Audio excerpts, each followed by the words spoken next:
Roland, I think it's the first time we've had you up here, right, on stage. Sure. And a great friend to AIC, very supportive. And this is a legend, am I right? Yeah. When it comes to hospitals. Great mechanical. Please everyone welcome Roland from Astro-Physics. My wife tells me I can't tell jokes, and I really can't because I always forget punchlines. Anyway, it's nice to be here and see everybody. I know quite a few of you, and stopped by and said hello. Today I'm going to talk about our newest product, which is our new 1600 GTO. We've been in design phase and pre-production for about 2 years with this one. The bad news is the 1200 is no longer in production, but we will be obviously servicing it for probably forever, because we have all the capability of making any parts that might go wrong with it. But the 1600 had to come because we now have a lot of customers that have very precise and high resolution imaging equipment. And so that puts a lot more pressure on the mount to be a precise system also. Now, like all of our mounts, the 1600 can be purchased as a basic mount for anybody who just wants to push the telescope around and look through the eyepiece, all the way up to the most advanced user who wants to do remote imaging from someplace in Australia or wherever you decide to do it. The mount is sized to hold typical Cassegrain scopes. I say up to 18 inches, but it probably hold more than that.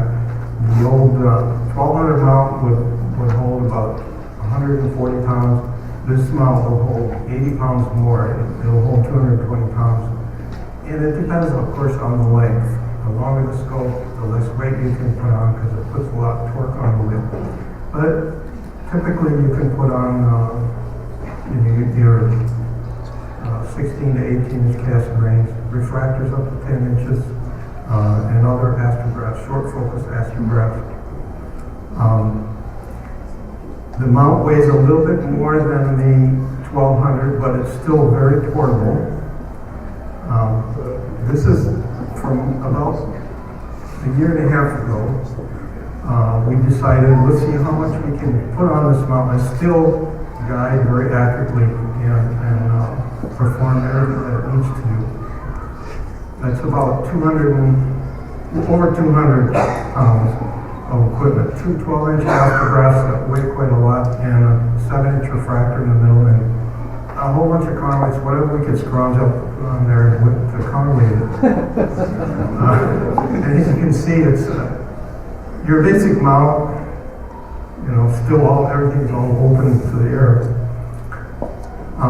And boy, it worked very well. In fact, I had done imaging with these three scopes for a long time, just to keep testing new things on this mount.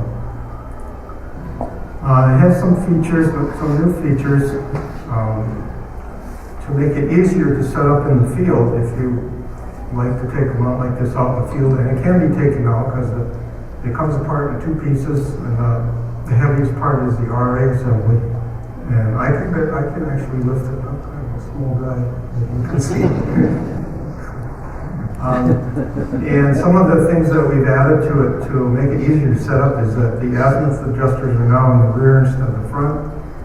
It has a built-in rotation gear adapter, so it's very easy to turn the mount and to make those adjustments. The altitude adjustment is real easy to make also. It goes all the way down to 0, so if you're on the equator, all the way up to 78. Now, if you want to go higher than 78, we'll have to put a wedge on it. But not too many people are up there beyond the Arctic Circle. There are a number of optional, or a number of features that are a little bit different from the 1200. We have a right angle polar alignment scope now, which can also be purchased for our other mounts. We have a larger opening so that there is no big netting on the field. You can route all your cables through the mount, and the motor cables and everything go through the mount also. We increase the size of the motor. These motors have about 3 times as much torque, and at one of our at NEAF last year, I hung on to the counterweight shaft while somebody pressed the slew button. He was lifting me up off the ground with it. So it can actually slew a lot of unbalance, and it doesn't really care. And it will slew in the cold. And the control, of course, can take higher voltages. We can run all the way up over 20 volts. So if you need to slew at 40 below zero, it actually can do that. And some of our mounts are in Antarctica and are slewing at 100 below zero down there. We made the gear mesh simple and easy, so there's no more trying to find the right mesh. It's all automatic. You turn a couple of screws, boom, boom, they're done. You don't have to even worry about it. The clutch system on the 1200 had been a problem in the past. Nowadays, this clutch can be fully unlocked and fully locked. Never anything in between. So if you want to slew around the sky with your scope manually, you can do that, and then you can lock it down and go to home, and you're done. We have included in both axes the ability to add an absence encoder. These are very high resolution encoders from Renshaw in England, and I'll talk a little bit more about those in a few minutes here. All of the optional parts on this mount can be added by the user, so you can buy a basic mount and then later on you want to add an optional encoder, you can do that. You want to add homing and limits. These are adjustable homing and limit switches. They bolt right in, and it takes you 5 minutes to do that. Right angle polyscope, you can bolt in, etc. We also have for the mount all kinds of hardware for mounting scopes side by side, like you saw in the picture earlier. And anything you come up with, you can put Los Mandy's dovetail bars, and a lot of third-party dovetail stuff can go on there. We also have a number of tiers and tripods that you can get for this mount. Like I said before, it's still portable. It comes apart in 2 pieces, and the heaviest part is 58 pounds. You can operate it in the field on a car battery. And it only takes less than an amp to run, so it can run for days on a typical 60-car battery. I've operated a mount like this for many days on a battery without recharging it. And if you don't have a computer, you just want to look, you can certainly go anywhere in the sky with the keypad. You can enter NGC or your favorite MOB, any star that's in the memory. There's all kinds of stuff in that keypad. So you can do a lot of work with it. And you can do basic imaging without, if you have a digital camera like a Canon sticking on the back, you don't need a computer, you can do that with just a keypad. We have put into this mount all of the technology that we are comfortable with using. We are staying with Maxon, even though they are the most expensive servo motors on the market. They're made in Switzerland, and they have given us like absolutely no problems in the field. We don't have a big repair department. We hate to get stuff back, so we don't want to put cheap servo motors in this thing. Our bearings are high quality bearings. They can take a lot of load. And the worms, we make the small worm ourselves so that we can have the precision that we need. And the gear teeth on the big worm are actually cut by a company nearby us that made the gearbox for the Mars rovers. they make some very precision stuff up there. So they're the ones that cut our gear teeth, but we actually make the blanks and make sure that everything fits our mount perfectly. So the mount can grow from a basic mount all the way up to the state-of-the-art. What is the state-of-the-art mount? Well, nowadays you need something that can track to sub-arc second levels.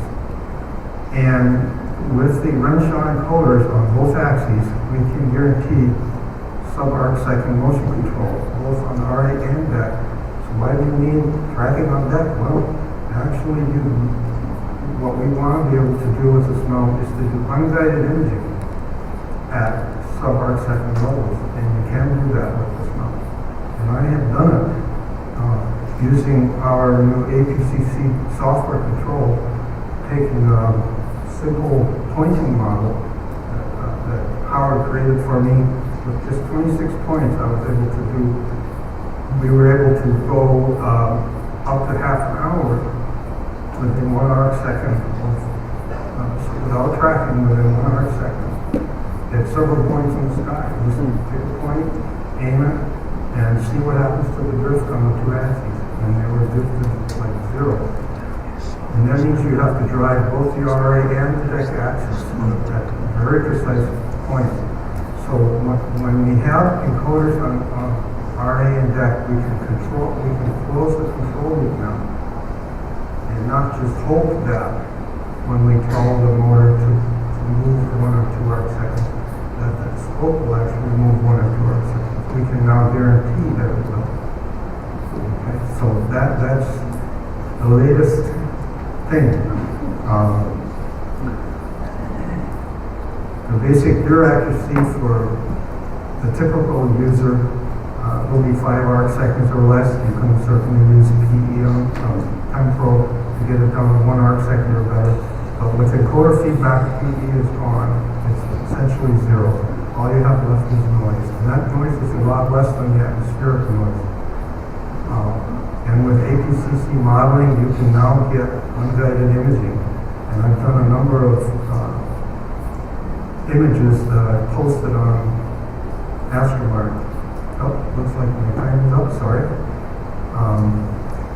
And with the various astrographs that I have, anywhere from 0.78 arc seconds per pixel to 2 arc seconds per pixel, I was able to go 15-minute unguided.